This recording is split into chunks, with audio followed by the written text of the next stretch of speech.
안녕하세요. 김홍술 기술사입니다. 135회 건축전기 기술사 문제 해설을 하는데 제가 1, 2교시를 담당하고요. 우리 기령준 기술사님이 3, 4교시를 담당하는 걸로 하겠습니다. 일단은 제가 편의상 모니터를 보고 설명을 드리고요. 기술할 사항이 있으면 그때 칠판에다가 기술하는 걸로 하겠습니다. 135회 건축전기 설비 기술사 문제 해설 시작하겠습니다. 1교시 1번 문제입니다. 맥스웰 방정식 정의와 미분형 방정식 수식에 대해서 설명하시오. 이 문제는요, 지금 현재 118회 1교시 13번, 125회 1교시 12번, 이번 135회 1교시 1번으로 총 몇 대 빈도는 3번이 되겠습니다. 이게 이제 1교시 문제로 나왔는데, 제 수업 시간에도 말씀드렸다시피, 1교시 문제로 나오면 여러분들이 그냥 미분형 정도만 쓰면 된다. 만약에 2, 3, 4교시 25점짜리로 나온다면 적분형까지 기술을 하는 게 바람직하다. 이렇게 말씀을 드렸습니다. 우리 교재, 기본 교재 1-4편의 그 전자기학 문제 2번하고 모의고사의 문제 49번이 요 문제에 해당되겠습니다. 먼저 적분형을 알려면요. 스토크스 정리하고 발산 정리를 여러분들이 좀 아시는 게 낫겠는데, 스토크스 정리는 선적분을 면적적분으로 변환하는 방법입니다. 그래서 A.DL을 로테이션 A.DS로 바꾸는 거고, 발산 정리 같은 경우에는 면적적분을 최적적분으로 바꾸는 겁니다. 그래서 인테그랄 A.DS를 인테그랄 다이버전스 ADV로 이렇게 바꾸는 겁니다. 그래서 요거를 알고 계셔야 적분형 기술하는데 좀 편할 수 있다. 이제 안에 한번 볼게요. 정의를 보니까 전개와 자개의 상호관계를 표현한 전자파 해석의 기본이 되는 방정식이죠. 그래서 이제 실질적으로 전개와 자개를 맥스웰 요 분이 총 4개 방정식으로 통폐합을 해 놓은 겁니다. 그래서 한번 그 4개 방정식에 대해서 한번 볼게요. 여러분들 좀 외우기 위해서 앞자 따가지고 외우라고 그러는데요. 전개의 가우스 법칙, 자개의 가우스 법칙, 패러데이 전자유도 법칙, 암페어 주해적분 법칙, 이렇게 해갖고 전자 폐암 해가지고 앞 글자 따서 외우시면 되겠습니다. 실질적으로 이 암페어 주해적분 법칙은 정확히 말하면요. 암페어 주해적분 법칙이 좀 수정이 됐죠. 그래서 변이전류에 대한 부분이 들어서 엄밀히 따지면 수정된 암페어 주해적분 법칙이 되겠습니다. 먼저 전개의 가우스 법칙 설명드리겠습니다. 정의 보니까 발산하는 전속 밀도의 원천은 공간 전하다 이랬어요. 여기 보니까 공간으로 뻗어나가고 있는, 이렇게 발산하고 있는 전기력선, 이 전기력선의 원천은 공간에 있는 이런 전하다, 이런 이야기입니다. 그래서 여기 전속 밀도라고 하는 건, 전속 밀도 요 D인데요. 전속 밀도라고 하는 거는 전속의 밀도예요. 그러니까 전속이라고 하는 거는 전기력선의 다발을 뜻합니다. 그 다음에 요 밀도는 밀도기 때문에, 그러면 전기력선의 다발이 단위 면적당 얼마나 있는지 이렇게 표현을 하기 때문에 요 D를 다시 바꾸면은 요 전속 밀도 D는 전하 Q 나누기 면적 S로 이렇게 표현하면 되겠습니다. 그래서 미분형 보니까, 자, 이 다이버전스잖아요. 이 나블라 기호에다가 도트 하면 이거 이제 다이버전스라고 우리 있거든요. 이 다이버전스는 이 발산을 뜻합니다. 그래서 전속 밀도의 발산은 공간 전하다. 이렇게 해가지고 어때요? 이 정의가 그대로 식으로 표현되어 있는 겁니다. 적분형을 보면요. 여기서 지금 대상이 D이기 때문에 적분형도 대상은 D고요. 지금 여기는 발산이기 때문에 발산의 정리를 그대로 이용하면 되겠어요.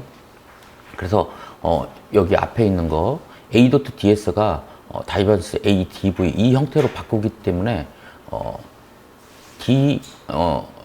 여기 보면 A.DS가 그대로 이 A 대신에 D를 집어넣어서 D.DS 다음에 다이버전스 DV로 이런 형태로 바꿔줍니다. 그 다음에 요 안에 있는 다이버전스 D가 여기에서 로라고 나왔기 때문에 그대로 로만 집어넣으면 인테그랄 로 DV 형태로 됩니다. 그래서 여러분들이 일단 이런 발산 정리하고 스토크 정리를 정확히 알고 있어야 적분형을 기술할 때 좀 편할 수 있다. 이렇게 말씀드릴 수 있습니다. 다음은 자기의 가우스 법칙입니다. 정의 보니까 발산하는 자속 밀도는 없음, 즉 나오는 자속은 반드시 들어간다 이렇게 되어 있는데요. 실질적으로 이 자기력선이 N극에서 나와가지고 S극으로 들어가죠. 공간 중으로 빠져나가는 공간으로 발산하는 그런 자기력선은 없다 이겁니다. 그래서 여기서 자속 밀도도 자기력선 다발입니다. 자기력선 다발의 단위 면적당 밀도를 말하기 때문에 이것도 B를 다시 표현하면 자속 파이 나누기 면적 S로 요거를 표현할 수 있겠습니다. 요거 그대로 정에 있는 걸 그대로 미분형으로 바꾸기 때문에 발산하는 자속 밀도, 즉 이렇게 다이버전스 B 요거는 없다. 그래서 제로 요런 형태로 되는 거고, 적분형을 보면요 요것도 똑같죠.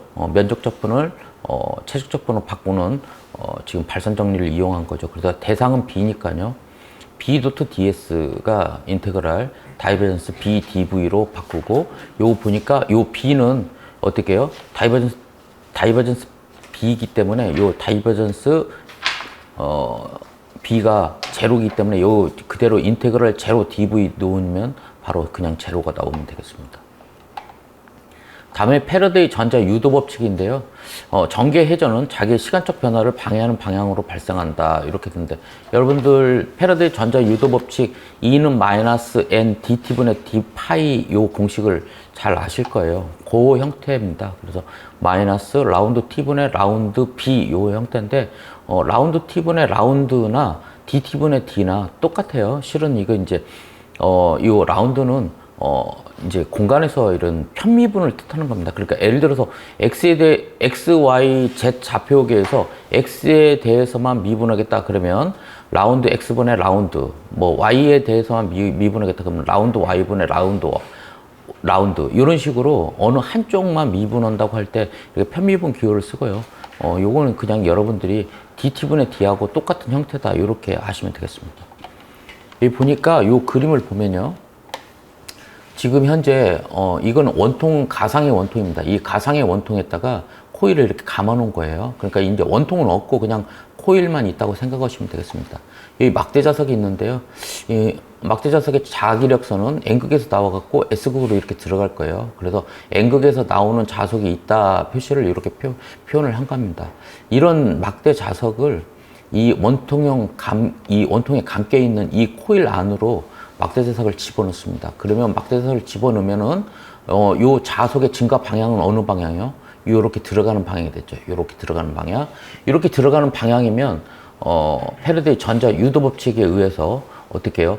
이 자석의 증감을 방해하는 방향으로 역기 전력이 생기면서 전류가 흐르죠. 그러니까 자석의 증가 방향은 이 방향인데 이걸 반대하는 방향이니까 요 방향이 되겠죠. 요 방향으로 자석 증가를 방해하는 요 방향으로 흐를 수 있는 역기 전력이 생기면서 전류가 가면 어떻게 해요? 지금 요런 형태로 지금 전류가 흐릅니다. 그래서 역기 전력 방향은 요 방향이 되고요. 전류는 이렇게 흘러갑니다. 그래서 요게 이제 실은 패러데이 전자 유도 법칙을 나타낸 거예요. 그래서 자석의 크기를 크게 하면은 어때요? 역기 전력 커지는 거고, 다음에 이 막대 자석을 넣었다 뺐다 이 속도를 빨리 하더라도 t 시간이 줄어들기 때문에 역기 전력은 커지는 거예요. 그 다음에 이 이제 방향이 요 자석 증가를 방해하는 방향으로 지금 했기 때문에 여기 있는 마이너스 방향이 나오는 겁니다. 그래서 이렇게 로테이션 E가 마이너스 라운드 T분의 라운드 B 형태가 이렇게 나오게 되겠습니다. 여기도 대상은 E가 되겠고요. 적분형으로 하는데, 이건 적분형이니까 스토크스 법칙을 하면은 어떻게 해요? 인테그랄 E 도트 DL은 인테그랄 로테이션 E 도트 DS 형태로 바꾸고요. 그 다음에 요 로테이션 E가 여기 있는 마이너스 라운드 T분의 라운드 B를 그대로 집어넣기 때문에 결과식은 마이너스 인테그랄 라운드 T분의 라운드 B 도트 DS 형태가 되겠습니다. 다음에 암페어 주의적분 법칙입니다. 요거는 원래는 암페어 주의적분 법칙은 우리가 이제 도선에 전류가 흐르면 암페어 오른손 법칙에 의해서 엄지 손가락 방향이 만약 예를 들어서 전류 방향이면 나머지 네 손가락 방향은 어떻게 해요? 자석의 방향이 되겠죠. 그래서 실질적으로 이렇게 도선에 전류가 이렇게 흘러가면 어때요? 자속은 이런 형태가 나올 거예요. 그래서 실질적으로 이 도선 근처에다 나침판을 놓고 여기 전류의 교류를 인가하면 이 나침판이 어떻게 되겠어요? 계속 변화가 되겠죠. 이 계속 변화가 돼서 이쪽에 전류가 흘러서 자속이 여기에 생기는구나 이렇게 알 수 있는데, 여기 보면 이 콘덴서가 있어요. 여기 콘덴서가 있는데 이 콘덴서 안에는 절연체죠. 절연체에 이제 전압을 가해진 상태 유전체가 되는데, 이 절연체 안에가 전류가 흐르냐? 전류가 안 흐르는데 여기에 실질적으로 나침판을 놨더니 나침판이 움직이는 거예요. 그래서 이게 나침판이 움직이기 때문에 그러면 이 절연체 안에도 전류가 흐르는 거 아니냐? 이 전류에 의해서 자속이 생겨서 요 나침판이 돌아가는 거 아니냐 해서 우리가 가상의 전류가 흐른다고 지금 정의를 해놓은 거죠. 요게 이제 변이 전류입니다. 그래서 실질적으로 암페어 주제적 법칙은 요 전도 전류만 했었는데 맥스웰이 요 변이 전류까지 그대로 반영을 한 거죠. 그래서 실질적으로 요런 전도 전류와 요 안에 변이 전류에 의해서 회전하는 자개가 나온다. 그래서 이렇게 자개의 회전은 전도 전류와 변이 전류에 의해서 발생된다. 이렇게 표현을 해본 겁니다. 그래서 요거 미분형 이렇게 나오는 거고요. 그 다음에 적분형 보면 대상은 H니까요. 요거 스토크 법칙에 의해서 인테그랄 H 도트 DL이 인테그랄 서페이스죠. 로테이션 H의 도트 DS 형태로 이렇게 면적 접분 형태로 바뀌고요. 여기는 로테이션 H가 그대로 J 플러스 라운드 T분의 라운드 T로 바뀌기 때문에 요걸 그대로 바꾼 거죠. 요렇게 DS로 형태로 되고, 요 인테그랄 J 도트 DS와 인테그랄 라운드 T분의 라운드 T 도트 DS 두 개의 형태의 적분 형태로 바뀌기 때문에 인테그랄 J 도트 DS 적분하면 I가 나오죠. 그래서 I 플러스 인테그랄 라운드 T분의 라운드 T 도트 DS 형태가 됩니다. 이건 뭐 기본 시간에 계속 설명을 드리고 증명해 드렸기 때문에 크게 어렵지 않았습니다. 2번 문제입니다. KC에서 정해야 하는 보도체 단면적 선정 방법을 설명하시오. 출제 빈도를 보면 KC 이전에 판단 기준 있을 때부터 어때요? 계속 문제는 나왔어요. 계속 많이 나와서 실질적으로 접지도체랄지 보호도체 단면적 선정 방법은 많이 나와서 여러분들이 계속 갖고 가야 되는 문제 중에 하나입니다. 보호도체 정의인데요. 감전에 대한 보호 등 안전을 위해 제공하는 보호도체다. 지락고장, 고장전류에 귀환회로를 만들어서 감전을 방지하기 위한 그런 도체다. 이렇게 됐는데 여러분들이 예를 들어서 주접지 단자함이 있어요. 주접지 단자함이 있으면 주접지 단자함하고 밑에 접지극하고 연결하는 도체는 무슨 도체예요? 이건 접지 도체죠.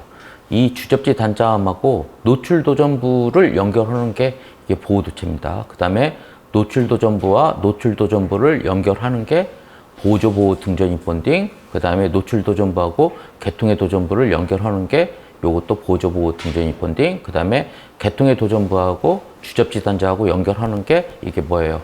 이게 주 등전입 본딩, 즉 보호 등전입 본딩 도체죠. 이렇게. 그래서 여러분들이 어디가 보호 도체고 어디가 접지 도체고, 그 다음에 보조 보호 등전입 본딩 도체가 어디고, 그 다음에 보호 본딩 도체가 어딘지, 보호 본딩 도체가 어딘지 여러분들이 좀 알고 계셔야 된다.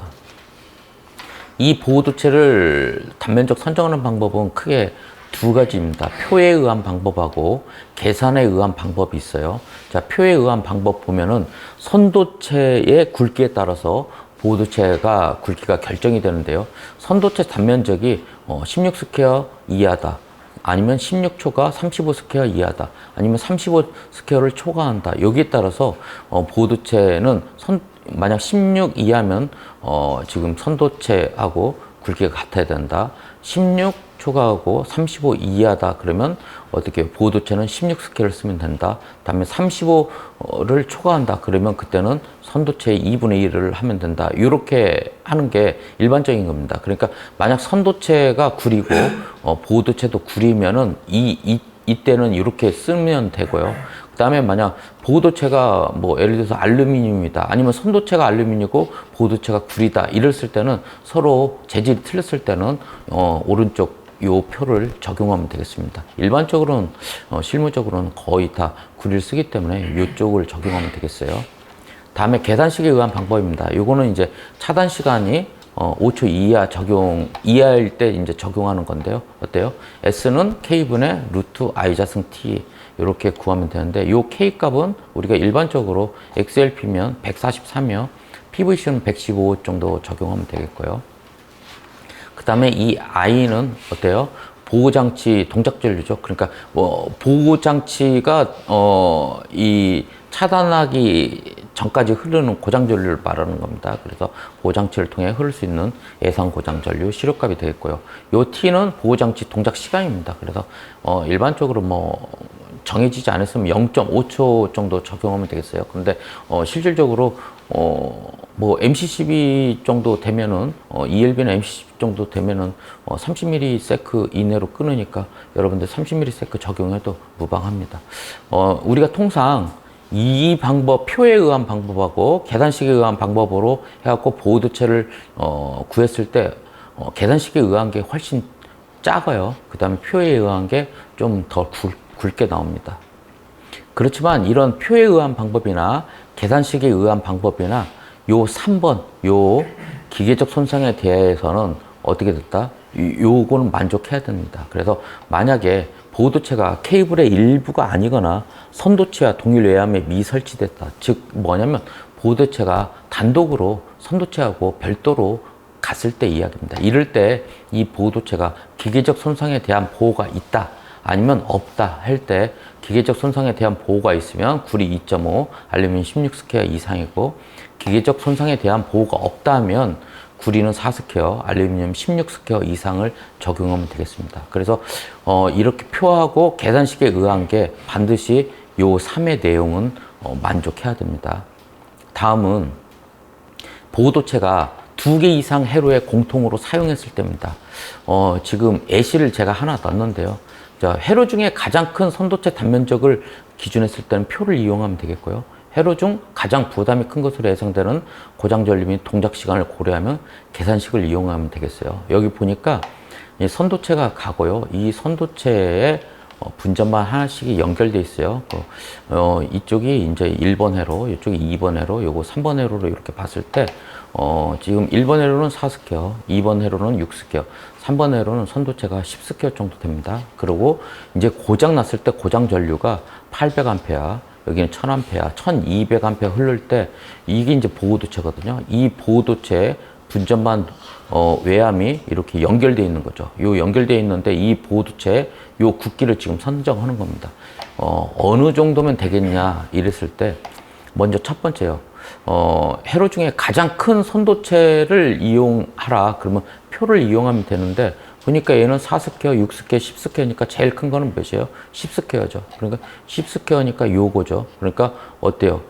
선도체와 재질이 같은 경우에 S 그대로 쓰라니까 10스퀘어를 그때는 적용하면 되겠습니다. 그래서 10스퀘어 적용하는 거고요. 다음에 계산식에 의한 거는 보니까 여기에서 가장 큰 부담 전류는 어때요? 요 1200이니까요. 1200을 그대로 적용하는 거죠.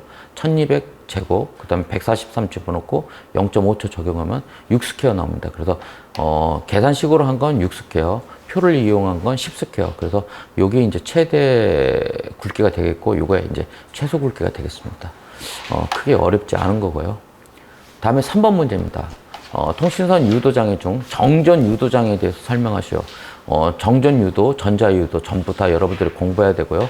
정전 유도 문제는 총 여태까지 한 5번 나왔습니다. 여기 135회인데 5타네요. 이게 135회 1기 3번. 그래서 요 5자로 좀 바꿔주세요. 정전 유도 중에 정전 유도 한번 보겠습니다. 전력선에 요 전력선이죠. 이 전력선의 대지전압과 다음에 전력선과 통신선의 상호 전정량 요 CM에 의해서 이쪽 통신선에 전압이 유도되어 발생하는 어떤 장애, 평상시에 고장이 아닌 평상시에도 발생하는 이런 장애입니다. 그래서 요 ES 값을 지금 찾는 건데요. 요거는 이제 단상 그림이고요. 요거는 이제 삼상에 대한 그림입니다. 그래서 식 보면요. 단상 그림은 CM 플러스 CS 가지고 요 2가 분합되는 거죠. 그래서 CM 플러스 CS 분의 CM 곱하기 2가 되겠고요. 삼상 같은 경우에는 CA 플러스 CB 플러스 CC 플러스 CS분의 루트 CA, CA 마이너스 CB, CB, CB 마이너스 CC, CC, CC 마이너스 CA에 요 지금 대지전압 2A를 집어넣으면 나오겠습니다. 여기 보면은 이 식에서 지금 원인으로 보면은 요 C하고 E 값이거든요. 그래서 C하고 E에 의해서 여기 발생되는 거고 주파수나 거리하고는 전혀 관계가 없죠. 이런 영향 보면은 통신선에 저렴 파괴가 된다든지 통화 잡음 및 기기 오동작이 생긴다든지 통신선에 피력이 동작된다든지 감전 위험이 있고요. 요 대책으로는 C를 줄이면 되겠어요. 그래서 전력선하고 통신선을 완전 연결을 한다든지 아니면 이격을 전력선하고 통신선 간에 많이 떨어뜨리는 거죠. 아니면 이제 정전 차폐입니다. 그래서 뭐 차폐 케이블을 쓴다든지 통신선을 적재한다든지 차폐선에는 차폐 울타리를 놓는다든지 아니면 뭐 이런 수목이나 언덕이 있으면 이런 차폐물을 그대로 적극적으로 이용한다든지 이러면 되겠습니다. 4번 문제입니다. KC에서 규정하는 등전입 본딩 분류와 대상을 설명하시오. 그랬어요. 이 문제에서 좀 여러분들이 주의할 게 우리가 일반적으로 등전입 본딩은 감전보호용 등전입 본딩, 필해 등전입 본딩, 그 다음에 기능용 등전입 본딩으로 이렇게 크게 세 개로 나눌 수 있는데 KC에서 규정하는 등전입 본딩을 말했기 때문에 KC에서는 기능용 등전입 본딩은 없습니다. 그렇기 때문에 여러분들 이 문제에서 기능용 등전입 본딩을 쓰시면 안 돼요. 그래서 요 기능용 등전입 본딩은 여기서 쓰면 안 되는 겁니다. 그래서 감전보호용 등전입 본딩하고 필해 등전입 본딩만 쓰시면 되겠어요. 자, 출제 빈도 보니까 상당히 많이 나왔어요. 그래서 요것도 여러분들이 지속적으로 갖고 가야 되는 문제고요. 자, 정의 보겠습니다. 본딩입니다. 등전이를 형성하기 위해 도전부 상호간을 정기적으로 연결하는 거 이렇게 됐어요. 그래서 이렇게 연결하는 게 본딩이고 요 지금 개통의 도전부 배관인데요. 요거하고 접지 극하고 연결하면 이거는 이제 접지 단자하고 연결하면 이쪽은 접지라고 부르죠. 우리가 일반적으로. 그 다음에 보겠습니다. 등전입 본딩 분류 및 대상, 그래서 감전보호용 등전입 본딩, 필해 등전입 본딩 이렇게 되어 있는데 감전보호용 등전입 본딩은요, 보호 등전입 본딩, 보조보호 등전입 본딩, 비접지 국부 등전입 본딩이 있어요. 자, 이 보호 등전입 본딩은 아까도 말씀드렸다시피 개통의 도전부를 주접지 단자에다 연결하는 게 보호 등전입 본딩입니다. 그래서 개통의 도전부라 하면 건축물이나 구조물에 인입되는 금속재 배관이랄지 아니면 구조물의 철근, 철골이 여기에 해당될 거예요. 그래서 여기가 대상 설비가 되는 거고, 그 다음에 보조보호 등전입 본딩은 뭐였어요? 아까 노출도전부하고 노출도전부하고 개통의 도전부를 연결하는데 이것도 암스리치, 즉 동시접근 한계 2.5m 이내에 있을 때만 하는 거고, 그거 역시도 개통 접지 방식별 전원의 자동 차단 조건이 있는데 이게 불만족됐을 때만 하는 거예요. 그러니까 전원의 자동 차단 조건이 불만족되고 그 다음에 동시 접근 거리, 즉 2.5m 이내에 있는 노출 도전부 간이나 아니면 노출 도전부하고 개통의 도전부 사이만 연결하면 됩니다. 그 다음에 비접지 국부 등전입 본딩은요, 요거는 보조보호 등전입 본딩은 유사한데요. 다만 밑에 어때요? 밑에 바닥판이 절연판이에요. 그러니까 바닥이 절연이 되어 있기 때문에 어때요? 본딩한 걸 접지하지는 않겠다 이런 이야기입니다. 그래서 실질적으로 요거 500V 이하면은 어떻게 해요? 50kΩ 이상, 그 다음에 500V 초과하면 뭐 100kΩ 이상이라는 이 절연성 바닥에 대한 규정이 있죠. 그런 부분까지 기술해주면 뭐 괜찮겠어요. 다음에 필해 등전입 본딩입니다. 필해 등전입 본딩 보니까 요 필해 등전입 본딩은 외부 필해 시스템이요. 즉 이제 수랩을 할지 아니면 인하도선 이런 애들이 내격 전류를 어떻게 땅으로 유도를 하죠. 땅으로 유도하는데 그 유도하는 그 유도선에 되게 높은 전류가 흐르고 있죠. 얘하고 그 옆에 있는 어떤 전자기기랄지 아니면 구조체 금속이랄지 아니면 인입 배관할지 얘네들 금속체가 있으면 가까우면은 어떻게 되겠어요? 불꽃방전이 일어날 수 있어요. 그렇기 때문에 진짜 가까이 붙으면은 절연을 한다든지 아니면 최소 절연 이격 거리를 띄워줘야 되는데 그게 안 됐을 때는 본딩을 하라 이런 이야기입니다. 그래서 실질적으로 그 LPS하고 본딩 할 수 있는 게요. 금속재 설비의 등재인 본딩. 그러니까 금속재 설비하고 본딩을 한다든지 아니면 인입 설비하고 본딩을 하든지 아니면 내부 피레 시스템하고 본딩을 한다든지 이렇습니다. 그래서 금속재 설비면 어때요? 구조물에 철근, 철골 이런 애들이 해당되는 거고요. 인입 설비니까 가스관, 수도관, 금속재로 되어 있는 이런 애들이 해당되고요. 만약 뭐 전원선이나 통신선, 제어선을 한다면 얘네들하고 하려면 SPD를 끼고 하는 게 맞겠죠. 그 다음에 구조물 내부에 전기전자 시스템하고도 본딩 가능합니다. 이런 식으로 해야 된다. 이렇게 아시면 되겠습니다. 그 다음에 1교시 5번 문제입니다. 축전지의 충전 방식에 대해서 다음 항목을 설명하시오. 이렇게 되어 있어요. 실질적으로 부동 충전 방식이 가장 시험에 많이 나왔어요. 부동 충전 방식이. 그래서 여러분들 이제 충전 방식 중에서도 초기 충전 방식이 있고 사용 중 충전 방식이 있어서 사용 중 충전 방식이 뭐 보통 충전, 급속 충전, 부동 충전, 세류 충전, 그다음에 균등 충전 이렇게 있는데 그 중에서도 제일 중요한 게 뭐라 했어요? 부동 충전이라고 했어요. 그래서 이런 부동 충전 방식하고 그 다음에 정유기 용량 산정하고 그대로 여러분들 많이 다뤘던 문제이기 때문에 크게 어려움 없이 기술할 수 있었을 겁니다. 자, 부동 충전 방식 보니까요. 상시 부하의 전원 공급 및 이 축전지의 자기 방전에 의한 거는 요 정유기 축전기가 부담을 하고요. 순간적으로 대전류 부하가 있으면 그때는 이 축전지가 부담하라. 이렇게 하는 게 이제 부동 충전 방식입니다. 특징 보니까요. 축전지가 상시 완전 충전 상태죠. 방전된 만큼 계속 보충을 해주기 때문에. 그 다음에 정유기 용량이 좀 적어도 된대. 왜 그러냐면, 순간적인 대전류 부하는 축전지가 담당하니까요. 그 다음에 얘 계속 방전됐을 때 충전을 해주기 때문에 축전지 수명에 좋은 영향을 미치고요. 그 다음에 거치형 축전지 설비에서 가장 많이 쓰는 방식입니다.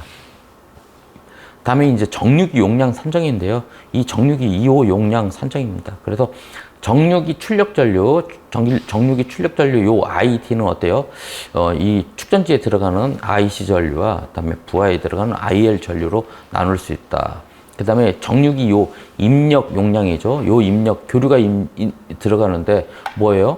P는 루트 3 VI 형태예요. 그래서 P는 루트 3 V의 IAC 이렇게 되는 거고 지금 이제 요 출력 측입니다. 출력은 뭐예요? 직류가 나가는 거죠. 그래서 출력을 V 곱하기 I를 하면 뭐예요? 단위가 와트죠. 출력 와트예요. 출력 와트를 코사인으로 나누면 어떻게 해요? 출력 VA가 되겠죠. 출력 VA가 되고 이걸 다시 효율로 나누면 어때요? 입력 VA가 될 거예요. 그래서 요 지금 출력 형태를 입력 형태로 바꾼 게 요 식이 됩니다. 그래서 어렵지 않게 여러분들이 쓸 수 있을 거다. 이렇게 하면 되겠고요. 6번입니다. 정전기의 방전 현상에 대해서 설명하시오. 이렇게 됐는데요. 요거 지금 기존에 문제가 많이 나왔는데요. 기존에 3번 나왔어요. 이 3번 나왔는데 이거는 정전기 방전 중에서도 뭐예요? 코로나 방전에 대해서 3번이 나왔어요. 근데 이번에는 지금 코로나의 나머지 방전 현상에 대해서 쭉 나온 거죠. 그래서 한번 보니까 대전물체 주위에 형성된 정전계가 점점 커져서 공기의 절연 파괴 1cm당 30kV요. 이건 교류일 때고 직류일 때는 얼마예요? 아니 이게 직류일 때고 교류일 때는 21kV죠. 에 도달해서 기체 전리작용이 일어나는 현상 해가지고 코로나 방전 있고 브러쉬 방전, 불꽃 방전, 연면 방전, 뇌상 방전 해가지고 이렇게 표현을 해놓고 설명을 해놨으니까 한번 읽어보시고요. 여러분들이 어떤 거, 이 공식은 외우고 있어야 돼요. 코로나 인계전압, 코로나가 발생을 시작하는 최저전압, E0는 24.3, M0, M1, 델타 D, 로그 10, R분의 D 이 정도는 여러분들이 외우고 있으셔야 됩니다. 자, 다음은 KC에서 규정하는 케이블 트렌치 공사에 대해서 설명하시오. 이랬어요. 자, 요 문제는요, 실질적으로, 예전에 케이블 트렌치에 대한 규정이 판단 기준에 세웠을 맨 처음 만들어졌을 때 그때 한번 나오고 그 뒤에 잠깐 나왔다가 한동안 안 나왔었어요. 안 나왔다가 어때요? 저번 시험에 케이블 트레이가 나왔죠. 그러니까 연속해서 트렌치 문제가 지금 나온 걸로 추정됩니다. 그래서 요거 봤을 때 케이블 트렌치 정의 옥내 배선 공사를 위해서 바닥을 파서 만든 도량 및 부속 설비다. 그 다음에 수용과 옥내 수전 설비하고 발전 설비 설치 장소에만 적용된다 해갖고 시설 기준 보니까요. 자, 이제 바닥하고 측면은 방수 처리해라. 그 다음에 전선의 허용 구분 부분 반지름 이상. 즉 이게 뭐냐면은 트렌치를 꺾을 때요. 전선의 허용 곡률 반경 이상으로 해라. 이런 이야기입니다. 허용 곡률 반경이 여러분들이 오히려 용어는 더 쉽죠. 그 다음에 돌기가 없어야 된다. 돌기가 있으면 케이블 스크래치가 날 수 있으니까요. 다음에 내식성의 재료 또는 방식 처리를 해라. 그 다음에 IP2X입니다. 그러니까 2니까 뭐예요? 지름 12.5mm 이하죠. 손가락이 안 들어갈 정도로 고용물이 들어가지 않도록 해라. 이런 이야기입니다. 다음에 전선의 접속부는 방습 효과를 갖도록 하고 절연 처리를 해라. 그 다음에 케이블 배선할 때 밑에 2m 간격으로 받침대를 설치해라. 그 다음에 전선에 물리적 손상을 주지 않도록 해라. 그 다음에 수관이나 가스관 등을 설치하지 마라. 그 트렌치 내부에다가요. 그 다음에 방화구역을 관통하면은 불연성 물질로 충전해라. 그 다음에 금속재는 접지 공사를 해라. 요렇게 여러분들이 알고 계시면 되겠습니다. 다음은 KDS 32, 10, 11에 규정하는 전기설비, 시설 공간, 실의 계획에 대해서 다음 항목을 설명하시오. 기능성, 관리성, 안전성. 자, 이번에 KDS 문제가 총 4문제가 나왔어요. 아마 여러분들이 예비전원 설비 쪽에 발전기 용량 산정 외에는 아마 상당히 어렵게 접근했을 건데 요것도 마찬가지입니다. 전기설비 시설 공간, 즉 전기설비 시설하는 실이에요. 그러니까 전기실, 발전기실, 축전지실, EPS 이런 실에 대한 이야기입니다. 이게 이제 일반적으로 건축적 고려사항, 환경적 고려사항, 전기적 고려사항을 쓰라고 했으면 여러분들 그래도 어느 정도 접근이 됐을 건데 기능성, 관리성, 안전성, 즉 이제 여기에다가 실질적으로 기타 사항까지 하면은 총 4가지 정도 나오는데 요걸 쓰기에는 아마 상당히 힘들었을 거예요. 그렇지만 만약에 선택이 안 된다 하면 여러분들이 알고 있는 내용을 여기다 쓰셔도 점수는 완벽한 점수는 받지 않아도 부분 점수는 받지 않을까 싶습니다. 어려웠었죠. 자, 기능성 보겠습니다. 기능성 보니까 부하의 중심에 놔라. 그 다음에 외부로부터 수전이 용이해야 된다. 그 다음에 배선하고 점검 유지 보수가 용이해야 된다. 그 다음에 전기실과 인접해야 된다. 이런 이야기고요. 자, 관리성으로 보니까요. 충분한 공간을 확보해라. 그 다음에 보수, 교환, 장래 증서를 고려해라. 그 다음에 반입, 반출 통로를 확보해라. 이러고요. 다음에 안전성 보니까요. 건축물과 사람에 대한 안전을 고려해라. 그 다음에 하중을 고려하고 소음, 진동에 대한 고려를 해라. 그 다음에 건조한 장소여야 되고, 그 다음에 환기장치를 해라. 그 다음에 물 사용 공간하고 완전히 구획돼야 된다. 다음에 침수 방지를 위해서 계급부 높이를 결정해라. 그 다음에 감전 보호를 해야 되고, 그다음에 피난 통로를 확보해라. 그다음에 내진 설계를 해라. 이래서 좀 어느 정도 일반적인 사항을 써놨죠.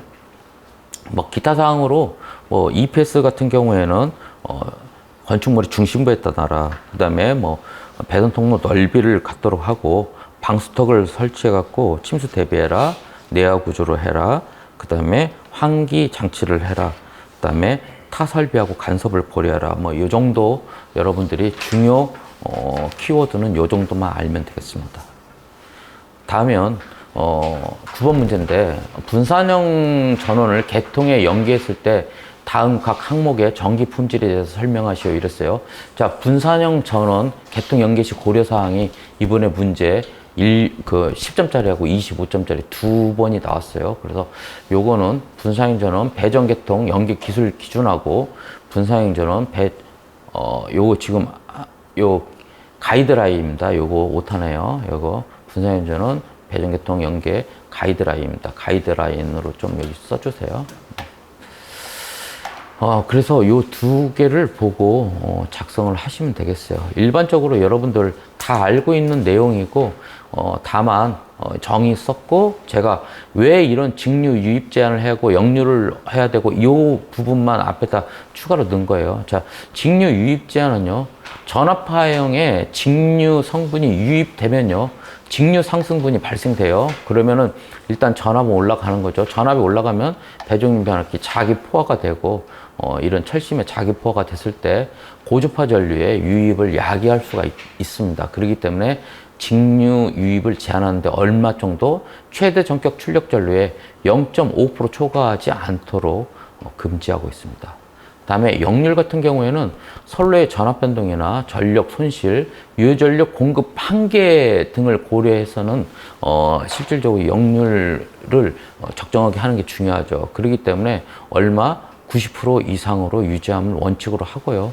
개통 측에서 볼 때는 진상역률, 분산형 전원 측에서 볼 때는 지상역률이 되지 않도록 하면 되겠습니다.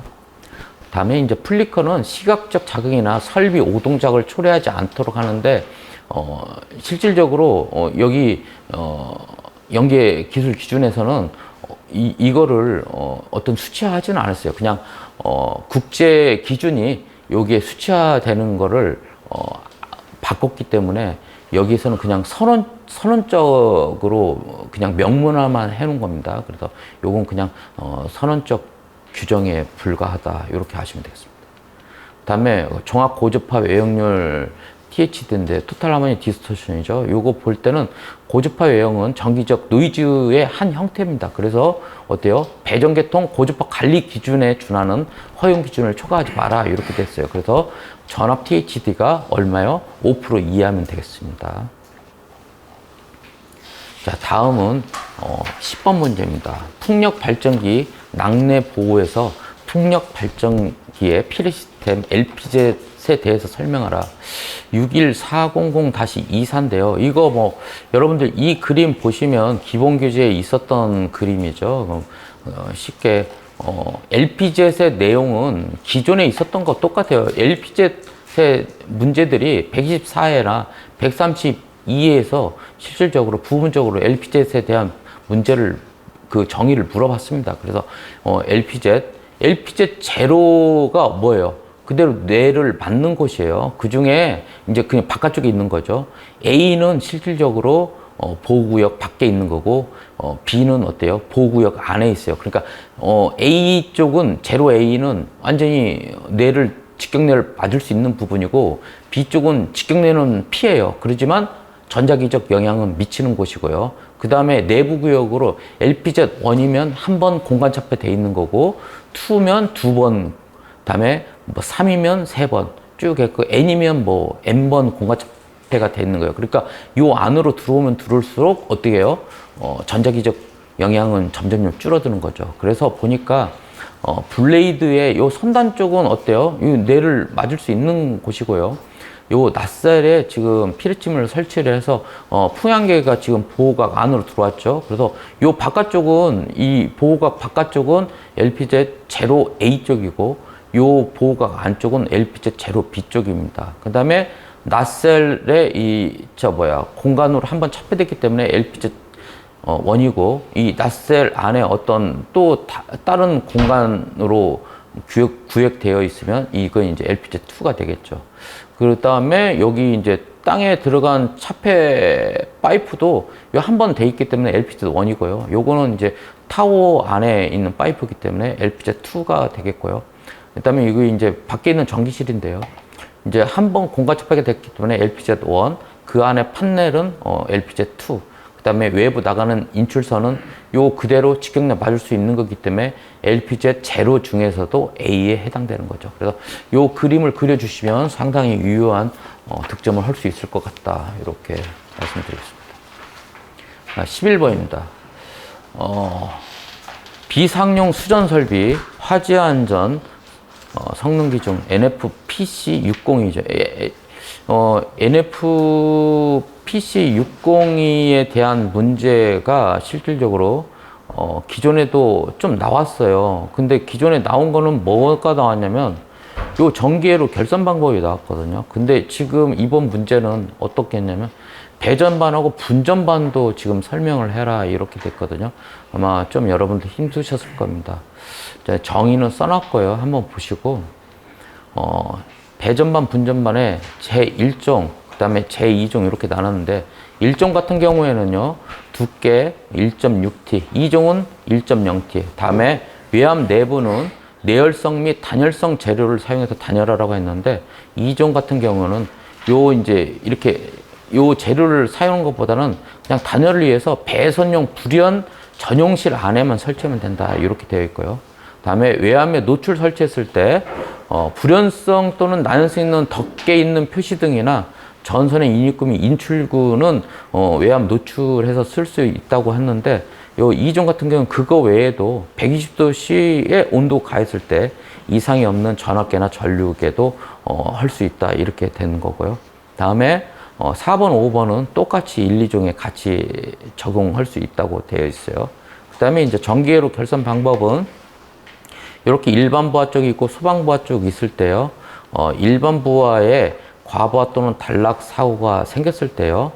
이런 간선 개폐기, 분기선 개폐기보다 요 인입 개폐기가 얘보다 요 간선이나 분기 개폐기 얘네들이 먼저 떨어져야 된다, 차단돼야 된다 이런 이야기고요. 그 다음에 이쪽 소방 부하의 간선 개폐기는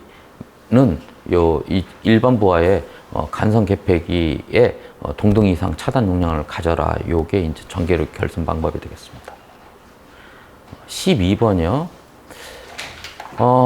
군의 통신실 공간 선정 시 고려사항을 설명하고 군의 통신실 면적과 확보 기준에 대해서 설명하시고 그런데 상당히 힘들었을 거예요. 왜냐면 요 고려사항은 KDS 321011에 대한 내용이고요. 그다음에 이 군의 통신실 면적 확보 기준은 방송통신설비 기술기준에 관한 규정 19조 별표 2하고 별표 3에 대한 내용이기 때문에 실질적으로 접근하기가 아마 힘드셨을 거라고 생각됩니다.